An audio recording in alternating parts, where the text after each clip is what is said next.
bastards. All right, now we got the pandemic unemployment fraud. Now this was hilarious. This guy, oh my goodness. Now, if he fell for this, like I can't really blame all the criminals for this because y'all just fall for the most dumbest stuff ever. It's kind of ridiculous, but let's just look with this guy. So this guy in total made 1,700 claims across 25 states for an attempt to get $25 million. He successfully stole $2.7 million.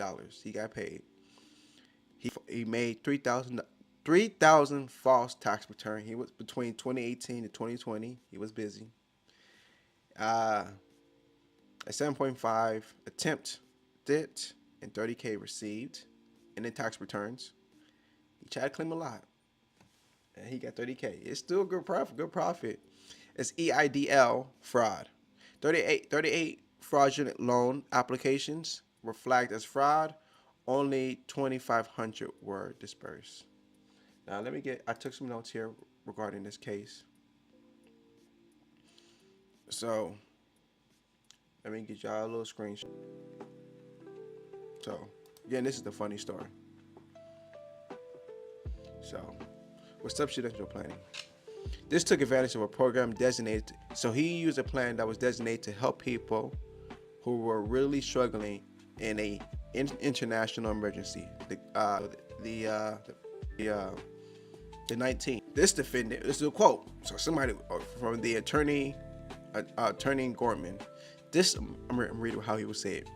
This defendant made this his full-time job to defraud the U.S. for years before the pandemic. Are y'all mad at him? But he kicked it into a higher gear once critical aid to Americans workers was flowing, said the attorney Gorman. I don't know who that is. He's an attorney. Must be the person going against them. His fraud include using stolen identities of Washington residents to file dozens of unemployment claims in the first few weeks of the pandemic, contributing to the flood of fraudulent claims that caused the state to pause all unemployment payments.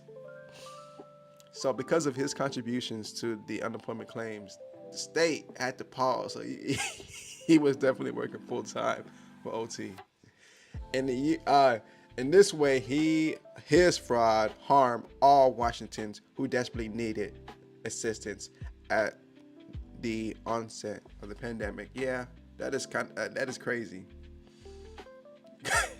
You did so much fraud. The state had to pause, say, "Hold up, we need help."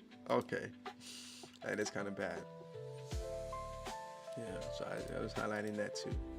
According to records filed in the case, the law, this guy and his co-defendants, again, I'm not going to pronounce these foreign names. I'll pronounce it the last name. Ambali, 46 years old, used stolen identities of thousands of workers to submit over 1,700 claims for the pandemic unemployment benefits to over 25 different states, including Washington state.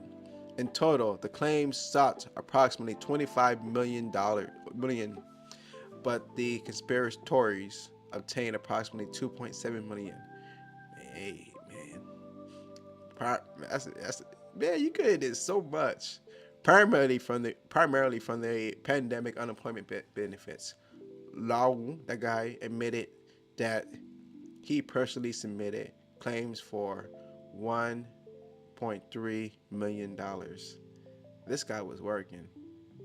Now let me give you a little background. Let me tell you more about this guy. So this guy's 46. He's a Nigerian.